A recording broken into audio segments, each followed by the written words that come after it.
같이 다 망하자는 거예요. 그냥 낭떠러지면 떨어지자는 얘기랑 똑같은 얘기입니다. 그래서 반성 없는 정당, 이 이미지가 지금 우리 민주당의 가장 큰 위기다.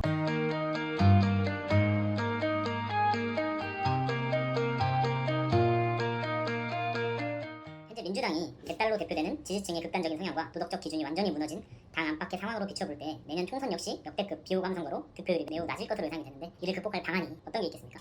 그래서 우리가 지금 쇄신을 하자고 의원들이 계속 주장을 하는 거거든요. 지금 우리 민주당이 지난 대선에서 지고 지방선거에서 지고 또 최근에 뭐 돈봉투 사건이 일어나고 김남국 코인 사건이 일어나고 이런 일련의 과정 속에서 문제가 생긴 것 자체가 문제가 아니고 문제를 반성하지 않는 태도가 문제였다. 가장 본질적인 문제였다. 이렇게 생각을 해요.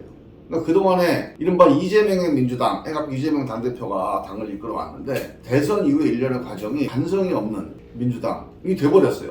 이걸 저는 국민들이 싫어한다. 혹은 여기에 대해서 되게 불신을 가지고 있다고 생각을 하거든요. 사실 누구나 잘못은 할 수 있습니다. 그 다음 선거에서 질 수도 있어요. 근데 선거에서 졌다면 이건 일종의 민심의 심판이잖아요. 여기에 대해서 왜 국민들이 우리를 선택하지 않았을까? 우리가 다 잘못한 건 아니지만 그래도 이런 부분들 때문에 우리가 한 표라도 진 거다. 이런 거에 대해서 겸허하게 반성하고 쇄신해 나가겠다. 혁신해 나가겠다. 그러면 그 다음에 또 선거 이기는 거죠. 근데 원래 그게 정상적인 정치예요. 지금까지 그렇게 해왔어요. 그런데 지난번 대선 때 우리가 대선 지고 나서 우리 슬로건이 뭐였습니까? 졌잘 싸웠어요. 졌지만 잘 싸웠다. 그래서 반성할 게 없는 거예요. 대선 후보로 나섰던 이재명 대표가 우리나라 정치사에서 처음 있는 일인데 대통령으로 나왔다가 바로 두세 달 있다가 개항을 해 국회의원 선거에 나와요. 국민들이 깜짝 놀란 거죠. 그러고 나서 당대표에 또 나와요. 그러니까 이런 과정 속에서 반성을 안 하는구나. 그래서 지방선거도 졌잖아요. 우리 대선 때 젖잘싸하고 또 개항을 나가고 그러니까 국민들이 아예 지방선거 때 완전히 표를 국민의힘에 몰아줬어요. 근데 그거에 대해서도 또 반성이 없어요. 그 다음에 또 이재명 당대표까지 나옵니다. 그러면서 반성 없는 정당이라는 이미지가 되게 커졌어요. 그리고 그 이후에 이제 대장동 문제라든가 여러 가지 검찰의 수사가 많이 있는데 그 수사에 대해서도 이거 일방적으로 이제 검찰의 조작이다 라고 하는 이제 싸움으로 가버린 거죠. 근데 국민들이 보기에는 이재명 대표가 돈을 안 받았을 수는 있잖아요. 직접 돈을 안 받았을 수는 있는데 유동규라는 사람이 이재명 시장이 임명한 사람이에요. 그 유동규가 이 엄청난 4천억짜리 비리의 주범입니다. 그러면 사실 그 유동규를 임명하고 그 유동규하고 그 일당들이 원하는 인허가를 다 해준 시장 입장에서는 이거 미안하다고 생각을 하는 게 정상이죠. 내가 돈을 안 받았다 하지만 이런 비리 사건이 벌어지게 된 거에 정말 국민들한테 죄송하다. 그러나 내가 돈을 받지는 않았다. 그거는 믿어달라. 이렇게 했으면은 제가 보기에는 국민들이 이 문제에 대해서 좀 다르게 생각할 수도 있었을 거다. 근데 이건 전적으로 검찰의 조작 수사다.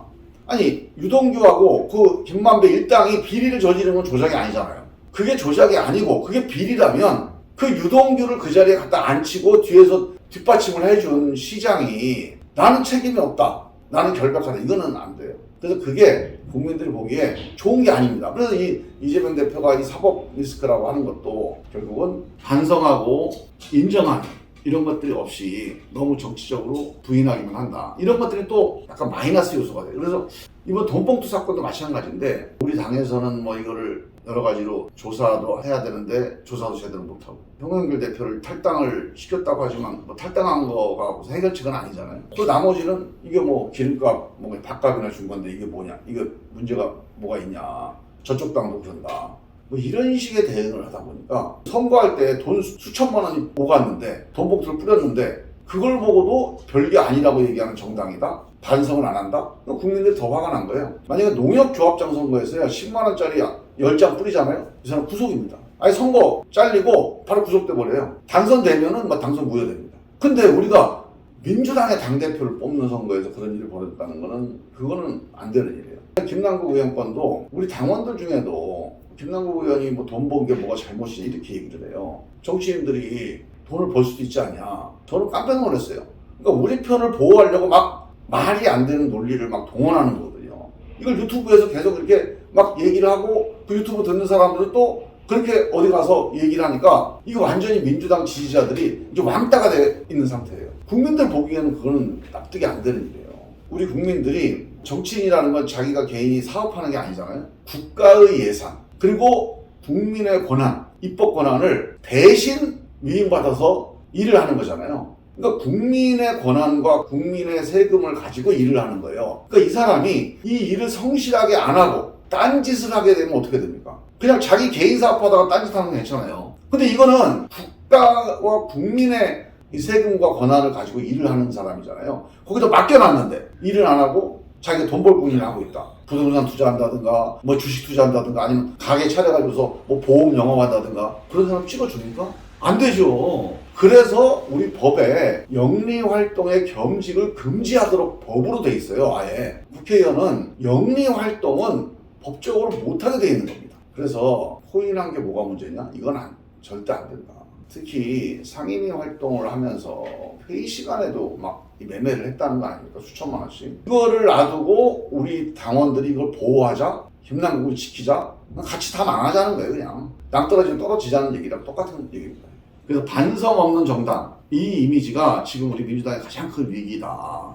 저는 그렇게 생각합니다.